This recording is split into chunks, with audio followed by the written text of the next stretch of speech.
شیعہ حضرات جو ہیں وہ قرآن پاک کو نہیں مانتے. وہ کہتے ہیں یہ قرآن مکمل نہیں ہے. قرآن پاک کے 40 پارے تھے، 10 پارے کوئی بکری کھا گئی. بلکہ میں نام نہیں لینا چاہوں گا، لیکن آپ ہی کے علماء نے کچھ کہا بھی ہے جی بالکل ہمیں اس چیز کا پتہ ہے، اور وہ 10 پارے مل گئے ہیں یا مل جائیں گے اور ہم وہ سامنے بھی لے کے آئیں گے. تو اس طرح تو مطلب یہ کیا پھر دار اسلام میں رہتے ہیں اگر آپ قرآن کو نہیں مانتے تو؟ یہ بھی انہی باتوں میں سے ہے نا، یہ جو یعنی اگر یہ باتیں اس تاریخ دور میں، جاہلیت کے دور میں کوئی کرتا تو پھر توقع تھی. آج کے میڈیا کے دور میں یہ باتیں پھر بھی لوگوں کے ذہنوں میں، لیکن انشاءاللہ کلیئر ہوں گی یہ چیزیں. میں اس مقصد کے لیے پوچھ رہا ہوں. قرآن کریم جو اہل البیت علیہم السلام اور شیعہ جو مستند علماء ہیں، مثلا اس وقت جو شیعہ علماء اس وقت موجود ہیں اور جو شیعہ علماء سابقہ دور میں گزر گئے ہیں، ان کی کتابیں موجود ہیں، عقائد کی کتابیں موجود ہیں، تفسیر کی کتابیں موجود ہیں قرآن کے متعلق.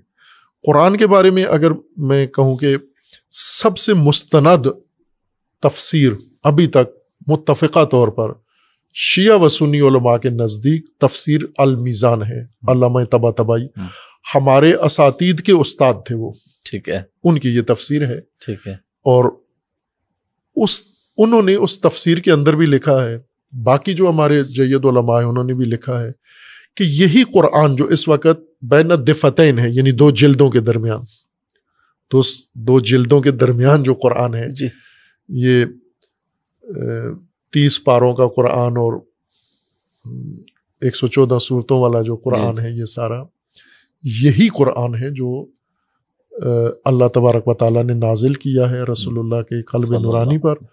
اور بلکہ اہل سنت کے ہاں قرآن کے بارے میں بعض اقوال ایسے ہیں جو تھوڑے کمزور ہیں کہ قرآن جمع کس نے کیا ہے، قرآن ترتیب کس نے دیا ہے، وہ صحابہ کی طرف لے آتے ہیں. یہ سب کام رسول اللہ صلی اللہ علیہ وآلہ وسلم نے خود کیا ہے اللہ کے حکم سے.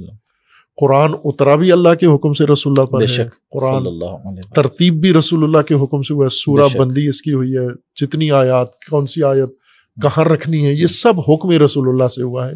بے شک. اور نہ اس قرآن میں ایک لفظ اضافہ ہوا ہے، نہ اس میں ایک لفظ کم ہوا ہے. تحریف لفظی اس میں ناممکن ہے، چونکہ قرآن کا خود اپنا فرمانا ہے کہ اللہ کا فرمان ہے کہ ہم نے نازل کیا، ہم اس کے محافظ ہیں اور محفوظ ہے. یہ اہل البیت علیہ السلام کے تعلیم و مذہب کے مطابق یہ ہو بہو لفظ بے لفظ منہ بے منہ وہی قرآن ہے. بلکہ علامہ صاحب اس زبان کے اندر تو چھوڑ کے ایک علاقے میں دیکھ لیں، پنجابی زبان، یہیں پہ شہروں سے شہروں پہ اس کے الفاظ بدل جاتے ہیں، اس کے معنی مفہوم بدل جاتے ہیں. تو کسی زبان کے اندر اوورآل تو یہ عام سی بات ہے. اچھا علامہ صاحب، اب میں ایک اور بڑے بنیادی سوال پہ آ رہا ہوں، اذان اور نماز پہ، کہ اہل تشیع اور اہل سنت کی اذان اور نماز میں کیا فرق ہے؟ اور نماز میں آپ جو ایک وہ مٹی سی اہل تشیع حضرات رکھتے ہیں اور وہ کہتے ہیں کہ کربلا کی مٹی اور اس کے بغیر نماز نہیں ہوتی. تو اگر کہیں پہ کسی کو مٹی نہ ملے تو کیا اس کی پھر نماز نہیں ہوگی؟ اہل سنت اور شیعہ کی نماز میں وہ تھوڑا سا فرق ہے. اصل جو نماز کا ڈھانچہ ہے اس میں کوئی فرق نہیں ہے، خصوصیات میں فرق ہے. مثلا جیسے ہاتھ کھول کے پڑھنا یا ہاتھ باندھ کے پڑھنا، ٹھیک ہے، اصل ڈھانچہ تو نماز کا جو شیعہ کے ہاں بھی سنی کے ہاں بھی وہ ایک ہی ہے، جو نماز کے ارکان اور واجبات ہیں. اچھا، وہ دونوں کے ہاں ایک ہے، بالکل ایک جیسا. فجر کی آپ کے ہاں بھی 2 سنتے ہیں، 2 فرض ہیں، ظہر کے 4 فرض، اور اسی طرح سے بالکل اسی طرح، ٹھیک ہے. لیکن جو خصوصیات ہیں ان میں تھوڑا فرق ہے. جیسے وضو میں مثلا یہ اجتہادی مسائل ہیں، فقہی مسائل ہیں، یہ کوئی اعتقادی باتیں نہیں ہیں کہ شیعہ فقی نے آیا وضو سے یہ استنباط کیا ہے، اس طرح سے سمجھا ہے کہ وضو چہرہ دھونے اور بازو دھونے سے اور سر اور پاؤں کا مسح کرنے سے ہوتا ہے. لیکن اہل سنت کے ہاں وہ پاؤں دھو بھی لیتے ہیں، ہاں جی، اور سر کا مسح کرتے ہیں، پاؤں دھو لیتے ہیں اور دھوتے ہیں، اور دھوتے بھی. ایون اہل سنت کے ہاں بھی کہیں پہ پاؤں کا مسح بھی ہے. یعنی یہ اختلاف ہے، موجود ہے اہل سنت کے آپس میں بھی ہے، شیعہ کے ساتھ بھی، اور یہ فرعی اختلاف ہے. ٹھیک ہے. بنیادی نماز کا ڈھانچہ ایک ہی ہے، رکعات، اوقات سب ایک جیسے ہیں. ایون سنیوں میں بھی ہاتھ چھوڑ کے نماز پہ ایک امام کے نزدیک ہاتھ چھوڑ کے پڑھتے ہیں. مالکی آپ مکہ میں جائیں تو آپ کو لگے گا ایک بہت بڑی جمعیت ہاتھ کھول کے. میں پہلے خود غلط فہمی میں شکار ہو گیا، میں سمجھا یہ شیعہ ہے، لیکن وہ سجدگاہ نہیں تھی ان کی. تو میں سمجھا یہ سجدگاہ اس لیے نہیں رکھتے کہ سعودی عرب والوں سے ڈرتے ہیں تو وہ رکھنے نہیں دیتے، لیکن وہ پتہ چلا وہ سنی ہیں وہ سارے جو ہاتھ کھول کے نماز پڑھ رہے ہیں، مالکی فقہ کے جو مراکش اور ان ممالک سے آتے ہیں بالکل وہاں سے وہ مالکی فقہ کے پیروکار ہیں اور ہاتھ کھول کے نماز پڑھتے ہیں. بس یہ جزئی سا فرق ہے، کوئی بنیادی فرق نہیں ہے نماز کے. اور اذان میں کیا ہے؟ اذان میں بھی اسی طرح سے ہے کہ اذان میں جو اذان کے اصل ارکان ہیں وہ سب کے ملتے جلتے ہیں، اس میں کوئی فرق نہیں ہے. ٹھیک ہے. جیسے شہادت توحید ہے، شہادت نبوت ہے، ٹھیک ہے، اور خود نماز کی طرف جو حی علی الصلاۃ، حی علی الفلاح یہ ہے. ٹھیک ہے. ایک چیز جو شیعہ کے ہاں ہے کہ حی علی خیر العمل کہتے ہیں ہم. ٹھیک ہے. یہ تھا، یہ جزء اذان تھا. رسول اللہ ایسا ہی اذان کہا کرتے تھے اور اہل البیت بھی ایسے ہی اذان کہتے تھے اور خلفاء کے دور میں بھی ایسے تھی اذان. لیکن جب وہ جہادی دور شروع ہوا فتوحات کا تو وہاں پر چونکہ حی علی خیر العمل کا مطلب یعنی سب سے بہترین عمل کی طرف آؤ آپ، جبکہ اس وقت جہاد سب سے بہترین عمل تھا. تو حاکم نے، خلیفہ نے حکم دیا کہ اس طرح سے جہاد کی اہمیت کم ہو رہی ہے، لوگ نماز کو بڑا سمجھتے ہیں، جہاد کو اتنا اہمیت نہیں دیتے. تو وہ جہاد کی وجہ سے یہ اجتہادی ایک رائے قائم کی گئی کہ یہ نہ کہا جائے. اس کی جگہ الصلاۃ خیر من النوم، یعنی نماز مطلقہ خیر چیز نہیں ہے، نیند سے بہتر ہے، جہاد سے بہتر نہیں ہے. تو اس لیے یہ ایک تصرف کیا گیا. ٹھیک. ایک چیز جو شیعہ اور کرتے ہیں اذان میں، علی ولی اللہ شہادت دیتے ہیں.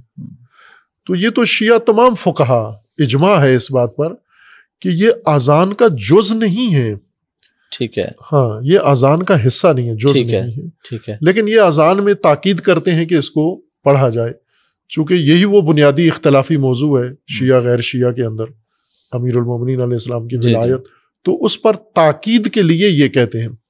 اور نماز ایک ایسی چیز، اذان ایسی چیز ہے جو نماز کی طرح نہیں ہے کہ اس میں اگر کوئی اضافی چیز آپ نے کہہ دی تو باطل ہو جاتی ہے. نہیں ہوتی باطل. مثلا آپ اذان کے بغیر نماز بھی پڑھ سکتے ہیں. آپ ہاں اذان نہ کہیں تو اذان کہہ رہے ہیں آپ، بیچ میں انہیں کہتے ہیں جی پانی دینا مجھے، لائٹ آف کر دے، اذان کے دوران ہی آپ بات بھی کر رہے ہیں، تو اس سے اذان میں کوئی فرق نہیں آتا. نماز باطل ہو جاتی ہے، اذان باطل نہیں ہوتی. ٹھیک ہے. چونکہ اذان میں گنجائش ہے کہ آپ اپنی ذاتی بات بھی کر سکتے ہیں، تو اس لیے اس گنجائش سے انہوں نے فائدہ اٹھایا اور کہا کہ پھر ہم شہادت دیتے ہیں امیر المومنین کی ولایت کی، اشہد ان علی ولی اللہ. یہ فرق ہے اہل سنت اور جو یہ مٹی رکھتے ہیں سجدہ کا. وہ میں ایک اور اس ضمن میں بتا دوں کہ ہمارے ہاں جو اذان ہوتی ہے 5 وقت اذان ہوتی ہے جی، تو یہ اذان اچھا بڑی حیرت کی بات ہے آپ کے ہاں 5 نمازیں الگ الگ ہوتی ہیں. 5 الگ نمازیں، ظہرین اور مغرب نمازیں دونوں طرح کی ہوتی ہیں. کچھ لوگ ہیں وہ 3 ٹائم پہ پڑھ لیتے ہیں، کچھ 5 پہ پڑھتے ہیں. 5 پہ بھی پڑھ لیتے ہیں. میں خود 5 پہ ہی پڑھتا ہوں، 5 وقت پہ نماز. اچھا، کچھ آزادی ہے، یعنی یہاں کوئی پابندی نہیں ہے کہ آپ، چونکہ دونوں شرعی حکم میں ملا کے پڑھنا بھی الگ الگ پڑھنا بھی، تو دونوں جس طرح جس کی مرضی ہے. لیکن کہیں نہ کہیں ضد نہیں بنا لی اہل سنت نے، بنا لے کہ ہم نے ملانی ہی نہیں ہے. اہل تشیع نے بنا لی کہ ہم نے الگ نہیں پڑھنی. یہ درست کام نہیں ہے، چونکہ دونوں طرح سے رسول اللہ نے دونوں طرح سے پڑھی ہے. تو اب ہمارے ہاں جو ہے وہ 5 وقت پہ اذان ہوتی ہے، اور اس میں جو اذان ہوتی ہے جس مؤذن کی اذان، وہ اہل سنت کے عالم ہیں جو علی ولی اللہ والی اذان کہتے ہیں. نہیں، یعنی جن کی اصل اذان وہ تو وفات پا چکے ہیں. مصر کے قاری تھے مصطفیٰ غلوش، مجھے بہت پسند تھے ان کی تجوید، قرات، بہت میں اس کو پسند کرتا ہوں، ان کا انداز ماشاءاللہ.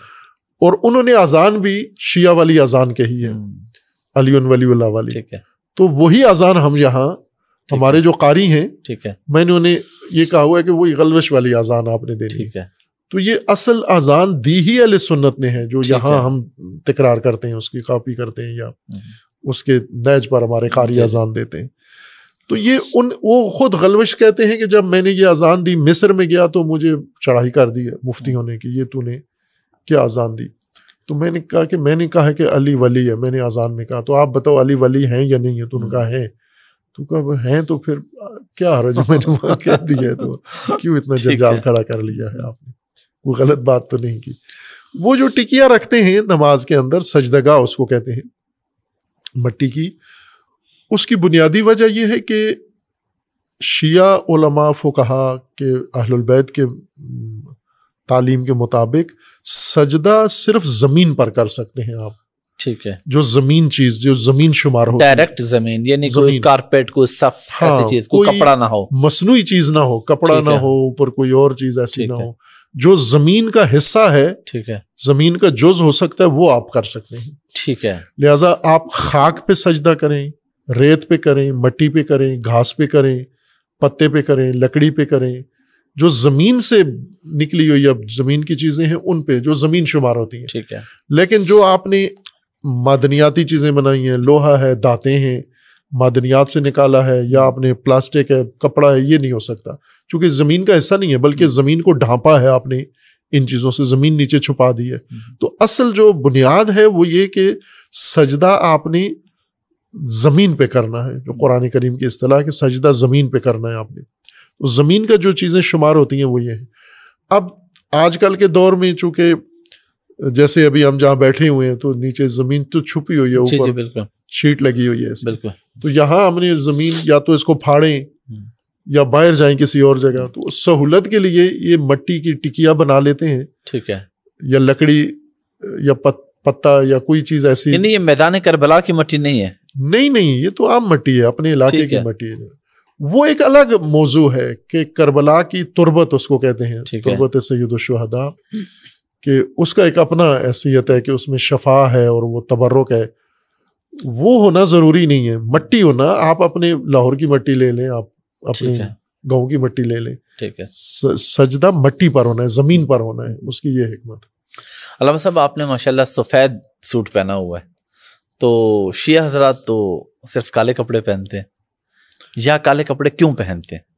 کالے کپڑے مجالس میں پہنتے ہیں، محرم میں پہنتے ہیں، عزاداری کے علامت ہے، عزا کی. ٹھیک ہے. سیاہ ہو جاتا ہے، سیاہ پوش.